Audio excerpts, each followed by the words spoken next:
Hay civilizaciones que construyeron templos, otras que levantaron imperios, pero pocas, como Egipto, hicieron de cada detalle del cuerpo humano un asunto sagrado.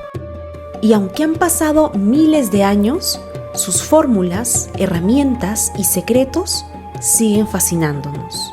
Hoy vamos a viajar en el tiempo y a descubrir qué significaban realmente para ellos los artículos de belleza. ¿Cuáles eran los ingredientes silenciosamente letales que decoraban las partes más atractivas de su anatomía? ¿Y qué objetos en las tumbas eran una promesa de eternidad en el más allá?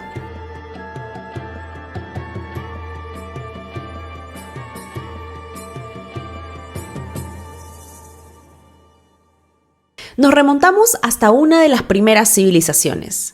Seguramente, cuando pensamos en el Antiguo Egipto, hay una imagen que todos tenemos en la cabeza. Faraones y reinas con ese delineado negro intenso y perfectamente alargado hacia los extremos de los ojos. Un look que, si nos ponemos a pensar, sigue inspirando tutoriales de maquillaje hasta el día de hoy. Pero ese arreglo tan icónico que usaban tanto hombres como mujeres no era solo una cuestión estética.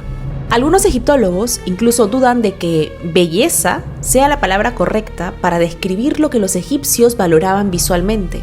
Diferentes artículos cosméticos han sido encontrados en las tumbas y los lugares de entierro más antiguos de esta civilización. Esto nos da una idea de la importancia que tenían estos objetos en su vida cotidiana. A todas luces, eran tan esenciales que incluso se los llevaban al más allá. Entonces, ¿qué significaba para ellos el uso de cosméticos? Bueno, para empezar, en las sociedades antiguas, los cosméticos no solo eran una forma de verse bien. El maquillaje tenía un poder simbólico, ritual y hasta mágico. En esa época, la sexualidad estaba muy presente en la forma de mostrarse al mundo. Tal como ocurre con muchos animales que usan colores y formas para atraer pareja, los humanos también usaban la pintura en el rostro y el cuerpo para resaltar rasgos, proyectar carácter o deseo. Y no se trataba solo de algo superficial. En el fondo, todo giraba en torno a un objetivo fundamental para ellos: la continuidad de la vida, la procreación y el renacimiento. Pero además de eso, el maquillaje en el Antiguo Egipto también tenía una función protectora. No solo contra las malas energías o influencias malignas, sino también frente a molestias cotidianas del entorno, como los insectos o la luz solar intensa. Ahora, por mucho que pensemos que por ser de una época tan distante a la nuestra, no valoraban la higiene personal, de hecho era todo lo contrario. La base del bienestar corporal y mental para los egipcios era la limpieza. En su vida diaria, hombres y mujeres le daban bastante importancia a estar aseados. Apreciaban vestir ropa de lino nueva o recién lavada y, por ejemplo, en una historia muy conocida llamada La historia de los dos hermanos, se espera que la esposa reciba a su marido después del trabajo echándole agua en las manos. Un pequeño gesto, sí, pero que mostraba cómo la higiene formaba parte incluso de los rituales cotidianos. El agua era su herramienta principal de purificación, pero también utilizaban incienso para eliminar malos olores y alcanzar ese estado de pureza necesario para comunicarse con los dioses. Por eso los sacerdotes se sometían a rutinas muy estrictas de aseo antes de entrar al templo. Pero bueno, teniendo claro lo que simbolizaban todos estos procedimientos de belleza e higiene, hagámosle honor al título del video y veamos cómo sería un Get Ready With Me en el Antiguo Egipto, porque lo más curioso de todo es con qué se maquillaban. Empecemos por lo más conocido: los ojos. Los egipcios usaban principalmente dos tipos de delineadores para los ojos. El verde, llamado guach, lo hacían a partir de malaquita, un mineral con un color esmeralda intenso que lo traían de las minas del Sinaí. Este color se asociaba con la vida, el crecimiento, la fertilidad y el mundo posterior a la muerte. Incluso el más allá, a veces llamado campo de Malaquita, está ligado simbólicamente a este tono cromático, representando un paraíso eterno que imitaba la vida terrenal, pero sin dolor ni sufrimiento. Por otro lado, estaba el delineado negro, que era mucho más común y se conoce como col. Este material estaba hecho a base de galena, un mineral oscuro y rico nada más y nada menos que en plomo. Ambas se trituraban y se mezclaban con agua, resinas o grasas para crear una pasta cremosa como la de un delineador líquido casero. Pero a medida que el maquillaje se absorbía en la piel, esto podía causar irritabilidad, insomnio y disminución de la capacidad mental como síntomas de envenenamiento por plomo. Usaban pinceles hechos de ramas o pequeños bastoncitos para aplicárselo bien pegado al ojo, y lo llevaban con orgullo. Era belleza, sí, pero como ya dijimos, también protección contra infecciones, insectos, rayos del sol y hasta energías negativas, lo que nosotros conocemos como el famoso mal de ojo. No es casualidad entonces que ese delineado tan característico recuerde al ojo de Horus, símbolo conocido de bienestar, curación y defensa, cuya forma los egipcios llevaban casi como un amuleto dibujado sobre su propio rostro. El col era tan valioso que la clase alta los guardaba en unos cofres tallados con materiales preciosos. Era un símbolo de estatus, pero como pasa tantas veces en la historia, mientras más caro y exclusivo es un cosmético, más tóxico resultaba. Pero eso no significa que solo las clases altas utilizaran este maquillaje. Hombres, mujeres, ricos y pobres hacían uso de este material, aunque en cantidades y calidades distintas según la clase social. En su cultura, verse bien era también una forma de estar en equilibrio con el mundo, con los dioses y consigo mismos. Entonces el col no solo embellecía, sino que también era una especie de medicina visual. De hecho, los antiguos egipcios tenían recetas muy detalladas, como las del famoso papiro de Ebers, donde mezclaban este pigmento negro con ingredientes naturales para tratar infecciones oculares. Y aunque suena increíble, lo curioso es que la ciencia moderna descubrió que tenían algo de razón. Estos compuestos de plomo también generaban una pequeña reacción en el cuerpo que estimulaba el sistema inmune. Un estudio de la American Chemical Society trató justamente este tema. Ahora, el problema es el de siempre.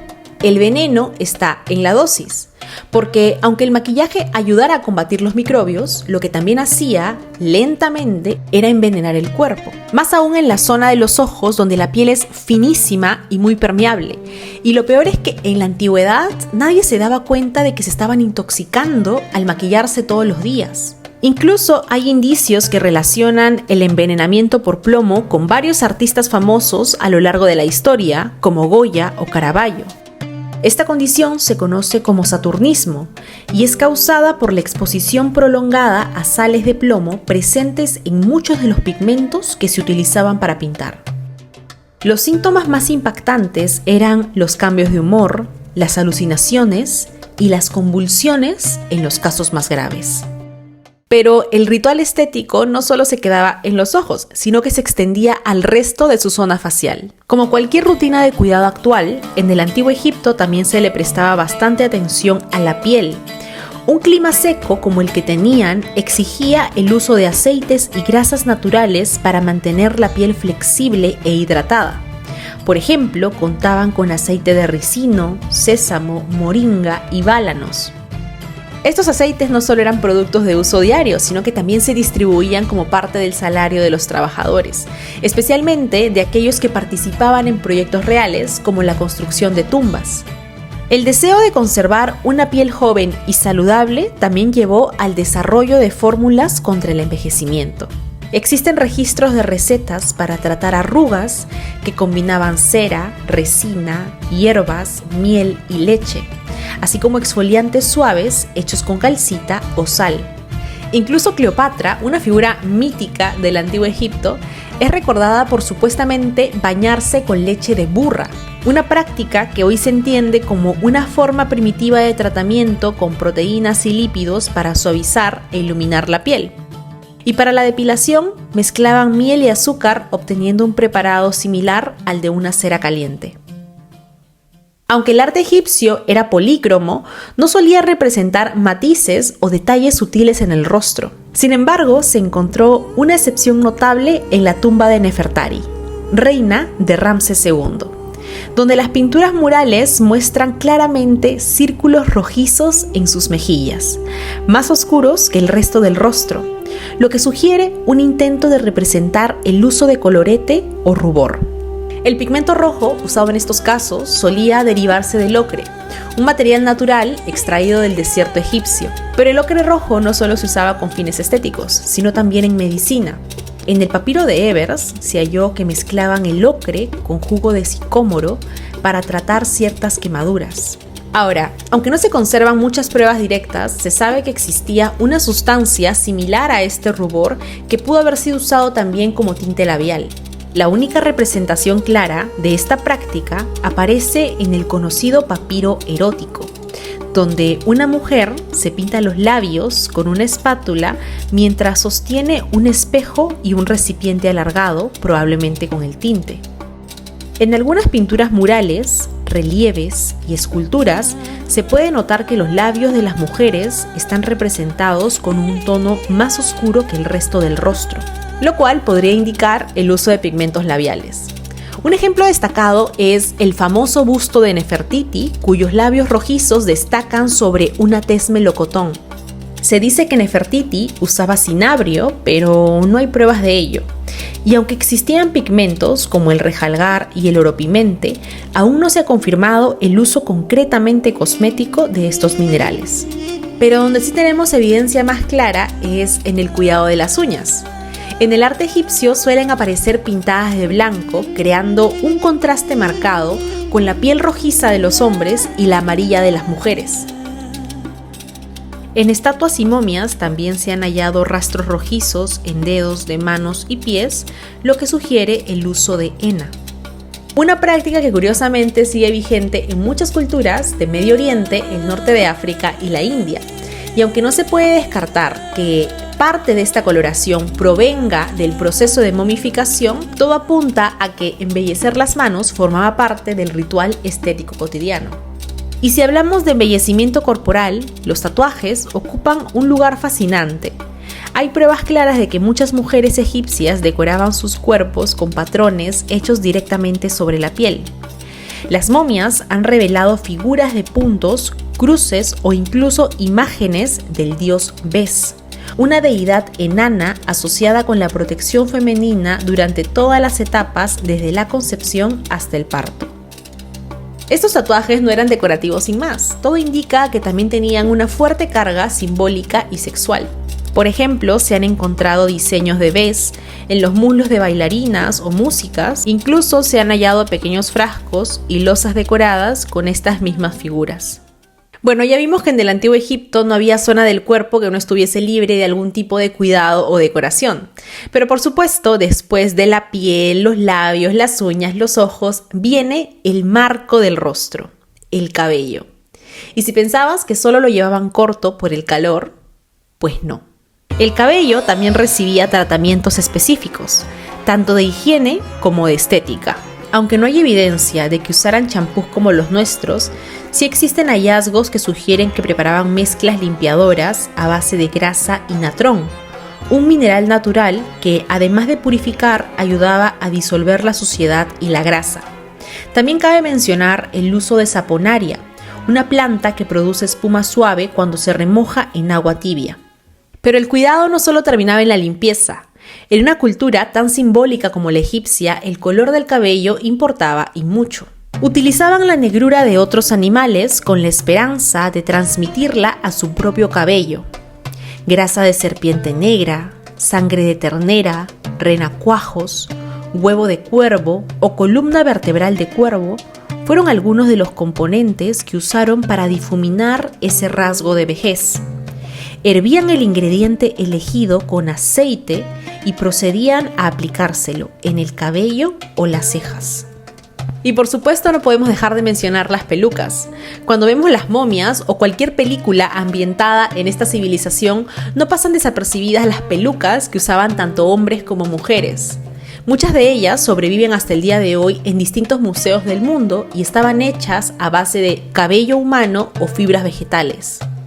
Las pelucas eran un símbolo de estatus usado principalmente por la élite. Indicaban un alto rango y riqueza, pero también ofrecieron beneficios prácticos como la protección contra los piojos y la luz solar. Más allá de su función, esos accesorios eran una auténtica obra de arte. En algunos casos se aplicaban sustancias con bicarbonato de magnesio y cuarzo para darles brillo, volumen y color. Pero también ponían adornos preciosos de oro como este de la princesa Sita-Horionet. Lo curioso es que mientras fabricaban estas pelucas con pelo ajeno, muchos egipcios buscaban desesperadamente salvar el suyo. La calvicie, ya sea natural o como resultado de una enfermedad, también contaba con sus propios remedios preparados especialmente con ingredientes de animales considerados poderosos, como la grasa de león, de cocodrilo, de hipopótamo o de cabra montés. Pero como las mujeres tampoco se salvaban de esta condición, también contaban con preparaciones especiales para reinas que contenían ingredientes exóticos hervidos en aceite. Y por si fuera poco, algunos remedios vegetales, como frutas o resinas, también se frotaban en el cuero cabelludo para estimular el crecimiento. Ahora bien, como ya hemos visto, el maquillaje en el Antiguo Egipto guardaba una gran importancia. Esto también se hizo evidente en cómo y dónde los conservaban. Arqueólogos e investigadores han encontrado recipientes cosméticos en antiguas tumbas, como este que estamos viendo aquí, por ejemplo. En este cofre vemos a Kemeni, que fue una figura prominente en el Antiguo Egipto, sirviendo como mayordomo real durante el reinado del faraón Amenemhat IV. Y es conocido por esta elaborada caja de cosméticos que fue descubierta en su tumba. La caja, hecha de cedro marfil y ébano, contenía espacios para frascos de ungüento y un espejo, lo cual nos indica su uso como estuche de cuidado personal. También tenemos este frasco que perteneció a la princesa Sita-Horionet y fue hallado en su tumba. Se usaba para guardar cremas o ungüentos para la piel. Y aunque este tipo de recipiente era muy común en aquella época, lo que lo hace especial es el material. Está hecho de obsidiana y tiene bordes decorados con oro. Esto lo identifica como una posesión real y además nos habla de lo importantes que eran estos productos incluso para las familias dinásticas. Pero algo muy curioso es que también se han encontrado accesorios de maquillaje como paletas y varias de estas tienen formas de animal. Las formas, por supuesto, no solo eran decorativas, sino que tenían un valor espiritual, porque estos animales se asociaban a la fertilidad y la regeneración como la tortuga y la tilapia. Aquí vemos nuevamente al dios Bes, pero ahora en forma de tarro cosmético, demostrando la superposición conceptual entre la belleza, la protección y el embarazo que mencionábamos antes. Pero la pregunta es, ¿por qué incluían estos artículos cosméticos en sus productos funerarios? ¿Por qué llevarían su delineador, su espejo o su frasco de perfume a la tumba? La respuesta no está solo en la estética. De hecho, para entender a los egipcios, no basta con mirar cómo vivían. Hay que mirar cómo se preparaban para morir. Porque, paradójicamente, es en la muerte donde mejor podemos entender la vida en el Antiguo Egipto. Casi todo lo que sabemos de ellos, sus creencias, sus costumbres, sus prioridades, proviene de tumbas, de artículos colocados con esmero al lado de un cuerpo momificado o de murales coloridos que narran un tránsito al más allá. Y cuanto más nos acercamos a estos objetos, empezamos a entender algo profundo. Los egipcios no veían la muerte como un final, sino como un renacer.